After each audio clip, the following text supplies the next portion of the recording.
김영자가 하고 있는 간헐적 단식이란 식사 시간을 제한해 오후 2시에 첫 끼를 먹고 밤 10시 전에 모든 식사를 마치는 것이다. 간헐적으로 굶는 다이어트를 하시는구나. 16시간씩 굶는 거. 원래 사람이 굶으면 처음에는 굶는 동안 이제 먹었던 음식을 맨 처음에는 에너지를 쓰다가 네. 굶고 나서 한 6시간 정도 지나면 몸 안에 저장해 놓은 그런 당분을 또 써요. 그러다가 이제 6시간, 8시간이 지나가면 이제 몸 안에 저장해 놓은 지방을 분해해야 되겠다라고 생각을 하거든요. 자꾸 지방을 분해하는 훈련이 돼서 내가 점점 지방을 분해하는 체질로 좀 바뀔 수가 있겠구나. 네, 이런 시도를 노리는 게 간헐적 다이어트라고 보시면 되는 거죠. 근육량이 많고 운동량이 충분한 분들은 사실 괜찮은데요. 이게 어쨌든 어느 기간 동안 많이 굶는 거잖아요. 굶다 보니까 일단은 살이 빠지겠죠. 그런데 문제는 이렇게 굶주리다 보면 우리 몸이 또 굉장히 에너지를 비축하려고 하고 식욕도 폭발을 할 수가 있어요. 그러니까 식욕이 굉장히 힘들다고 하셨는데 이기려고 생각하면 절대 이길 수가 없습니다. 기다리고 기다린 오늘의 첫 식사. 아침을 드시고 저녁을 안 드셔도 되는 거 아니에요? 근데 그러고 싶어요. 아침을 먹고 저녁을 안 먹고 있는데 저녁에는 왜 이렇게 불러내는 사람이 많아? 맞아요. 그러다 보니까 꼭 희한하게 저녁을 먹게 되면 아침에 못 먹겠더라고요. 그래서 이제 바꿨어요. 아침을 자꾸 거르게 되면 이건 오히려 체중이 더 나갈 수도 있겠구나라는 결과인 거죠. 제일 거르기 쉬운 게 아침이에요. 바쁘고 빨리 회사 가야 되고 학교 가야 되고 그러니까. 근데 이렇게 아침을 자꾸 거르게 되면은 점심을 또 폭식할 수 있는. 그렇더라고요. 일주일이면은 하루 4번 이하로 아침을 먹는. 그러니까 아침을 잘 먹지 않는 집단과 그러니까 아침을 잘 챙겨 먹는 집단으로 나눈 거죠. 네, 그랬더니 오히려 아침을 잘 안 챙겨 먹는 사람들이 잘 챙겨 먹는 사람들에 비해서 남자의 경우는 3kg 이상 체중이 더 나가는 경우가 1.9배나 높았다는 거고요. 여자의 경우에도 1.4배나 높았다는 보고가 있어요. 하나씩 늘어나던 접시가 어느새 진수성찬이 되고 제대로네. 한 끼로는 너무 많은 양 아닌가요? 배고프잖아요. 아침밥을 안 먹었으니까. 맘 놓고 먹죠.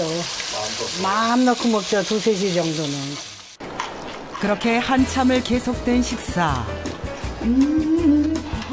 간식 후엔 정말 뭐든 마음껏 먹어도 될까?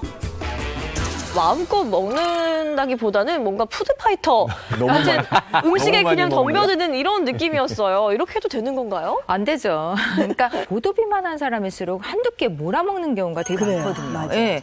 그러다 보니까 장기간 지속했을 때 그 요요 위험이라든지 이런 거를 한 번 더 따져봐야 될 것 같습니다.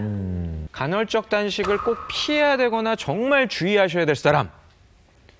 당뇨병 환자, 그리고 임산부, 청소년, 특히 노인, 네, 이런 분들은 간헐적 다이어트를 남들이 좋다고 해서 간헐적 단식을 함부로 하시는 거는 굉장히 주의를 하셔야 돼요. 왜요?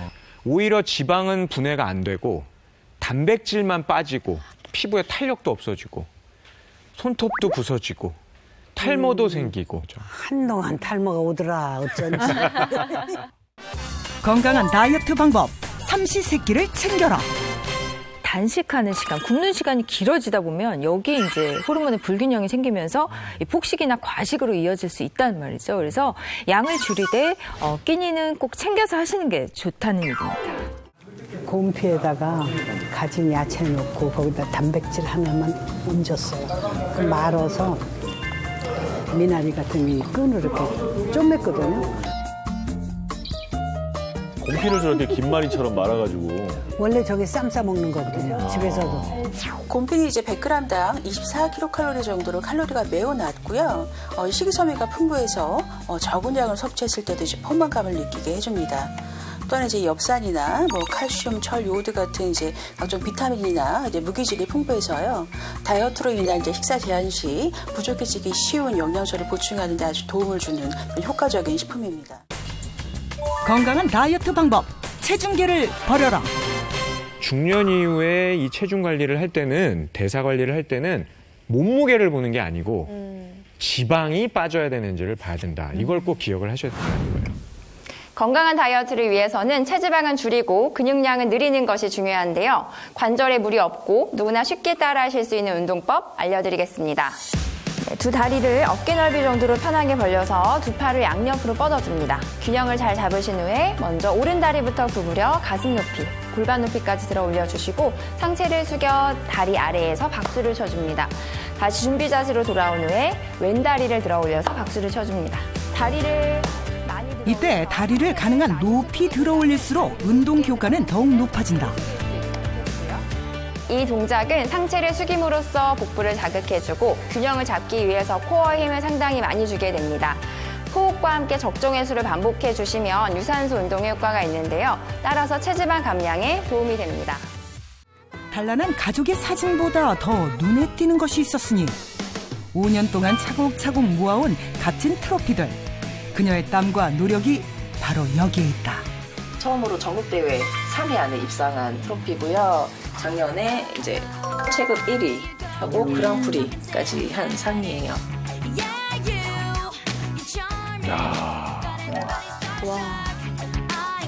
각종 대회에서 높은 순위를 기록하며 이름을 알린 혜진 씨. 평범한 주부였던 그녀가 적지 않은 나이에 새로운 도전을 한 이유가 있다는데. 제가 75kg 정도까지 나갔었어요. 아, 그래요? 네. 지금은 몇 킬로인데? 지금은 53, 4 요 정도 나가요. 네. 이젠 밝은 모습으로 언니의 운동 트레이너를 자청한단다. 야, 집에 옷걸이는 다 있을 거예요. 옷걸이를 이용해서도 되네. 저거 좋네. 옷걸이를 이용해서 옷걸이를 떨어지지 않게 발로 힘을 주다 보니까 복근에도 힘이 들어가요. 그냥 옷걸이를 빼고 하시는 것보다는 다리 쪽에 더 힘이 많이 들어가요. 옷걸이를 손에 끼워 좌우로 상체를 움직이면 매끈한 허리 라인을 만드는 데 도움을 준다. 시원해? 여기가 시원한 것 같아요. 어디가? 여기 옆구리가요. 저는 안 먹기보다 그냥 새끼 다 챙겨 먹으면서 간식까지 챙겨 먹으면서 그렇게 다이어트를 했어요. 그런데 요구르트 안에 무언가가 들어있다? 요거트인데요. 이 안에 요거트 안에 젤리가 들어있어요. 젤리야? 네. 젤리, 푸딩 뭐 이런 거 되게 좋아하는데 못 먹다 보니까 요거를 젤리 대신 이렇게 간식으로 한 폭씩 먹으면서 조금 먹고 싶은 욕구도 많이 참고 네, 도움을 많이 받았어요. 다이어트의 적이라 불리는 젤리가 식욕 참는 데 도움을 줬다? 아무리 봐도 평범한 젤리와 다를 바가 없는데 그 정체가 궁금하다. 그 와이드 망고 젤리라고 해서 식욕을 다스려주고 뱃살 빼는 데 효과를 주는 젤리예요. 그냥 젤리가 아니구나.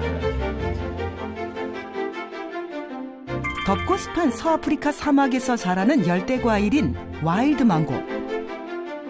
와일드 망고 자체가요. 네. 사실 옛날 그 원주민들 뭐 영양 공급, 열량 공급 그리고 배고픔을 달래기 위해서 그랬다는데 와일드 망고는 70% 이상이 씨앗으로 돼 있어요. 그래서 완전 영양 덩어리인 거죠. 와일드 망고 씨앗 속에 이 섬유질이 굉장히 많거든요. 그래서 같은 음식 섭취를 했어도 포만감을 좀 줄 수가 있고 다이어트를 할 때 아주 좋은 식품이라고 할 수 있죠. 와일드 망고 씨앗 추출물을 한 10주 정도 오랫동안 섭취를 했더니 체지방량이 한 6.3%가 감소가 되고 허리둘레도 한 16.19cm, 체중도 12.8kg 정도가 감소됐다 이런 보고도 있었거든요. 또 와일드 망고가 식욕 조절에도 효과가 있는 건가요? 우리가 이제 뭐 굶으면은 이 렙틴이 부족해지고요. 또 많이 먹으면 렙틴이 나와서 그만 먹어라 신호를 보내는데 와일드 망고 투여를 하고 섭취를 하고서 나중에 봤더니 그동안 아무 효과가 없었던 렙틴이 제대로 작용을 하면서 렙틴 수치는 오히려 좀 줄겠죠. 예. 그리고 우리 몸에서 또 지방 분해 호르몬이 있어요. 아디포넥틴이라고. 네. 얘가 이제 운동의 효과를 높여주는 그런 작용을 하는데 실제로 이 와일드 망고 투여 후에 지방 분해 호르몬인 아디포넥틴은 크게 증가를 했고 렙틴 수치는 떨어지면서 이 기능성이 좋아졌다는 연구 결과가 있습니다. 일석이조네요. 그렇죠. 저녁 식사 준비로 바쁜 변혜진 주부. 오늘의 재료는 단호박. 아침 점심은 잡곡밥을 챙겨 먹지만 늦은 저녁엔 쌀밥 대신 단호박을 챙겨 먹는다. 단호박이 탄수화물 좋고요. 하기에 좋은 칼로리 낮은 그런 좋은 탄수화물이고요. 그 계란은 단백질을 섭취할 수 있어서 이제 계란하고 그 단호박을 이용해서 제가 요리를 해볼 거예요. 달걀찜엔 각종 채소를 넣어 부족한 영양소를 채운다. 파프리카, 양송이버섯 다 참 몸에 좋은 것들이 좋은 거 다 들어가네. 아, 저렇게. 모든 재료가 준비되고 이제 음식에 간을 맞추나 싶었는데 어째 가루의 색깔이 좀 독특하다. 저 가루는 뭔가요? 미숫가루 같은 거 아닌가요? 그 와일드망고 가루예요. 네, 이런 찜 요리 같은 거 할 때 그냥 뭐 티스푼으로 하나 정도 이렇게 살살 뿌려서 섞어서 해주시면 그 재료의 본연의 맛도 해치지 않으면서 건강하게 뱃살 빼는데 그렇게 도움을 줄 수 있게 요리를 해먹을 수 있어요. 아, 저렇게 반찬에다 해 먹으니까 따로 먹을 필요도 없이. 전자레인지에 20분간 돌려주면 주간단 단호박 달걀찜 완성. 운동만 잘하시는 게 아니라 요리도 잘하시네. 뭘 만드시는 거죠? 다이어트 하시는 분들은 닭가슴살이 필수인가 봐요. 네, 필수죠. 맛있지는 않죠. 퍽퍽하고 그러니까. 질리고 그래서 저도 이제 맛있게 먹으려고 방법을 찾다 보니까 이제 냉채가 제 입맛에 맞길래 겨자 사다가 준비하고 있어요. 자극적인 맛이 당길되면 새콤한 음식으로 식욕을 줄였다는 그녀. 특히 톡 쏘는 냉채 소스는 닭가슴살 특유의 비린내까지 잡아줘 아이들과 함께 먹기에도 좋다는데. 그리고 식이섬유가 많은 과일과 채소 역시 영양소를 위해 필수다. 다이어트를 위해 변해진 주부표 저칼로리 냉채. 마지막 재료는 와일드 망고 젤리. 쫄깃한 식감을 더해주기 위해 고명처럼 얹어준다. 와일드 망고 젤리는 어디도 들어가네요. 아, 저것도 맛있겠다. 단맛도 있고 식감도 되게 쫄깃하고 좋아서 이 톡 쏘는 냉채 겨자 소스랑 되게 잘 어울려요. 형태에 따라 다양한 요리에 활용되는 와일드 망고. 그 와일드 망고는 이제 나이살을 예방하는 데도 도움을 주는데요. 와일드 망고의 리그난 성분이 혈중 콜레스테롤 수치를 낮춰주는 역할을 하는데요. 실제 한 연구에 따르면 이제 와일드 망고 추출물을 10주간 섭취하게 했더니 이제 LDL 콜레스테롤과 혈당이 감소하는 결과를 보였습니다. 탄수화물은 줄이고 포만감은 높인 다이어트 식단 완성.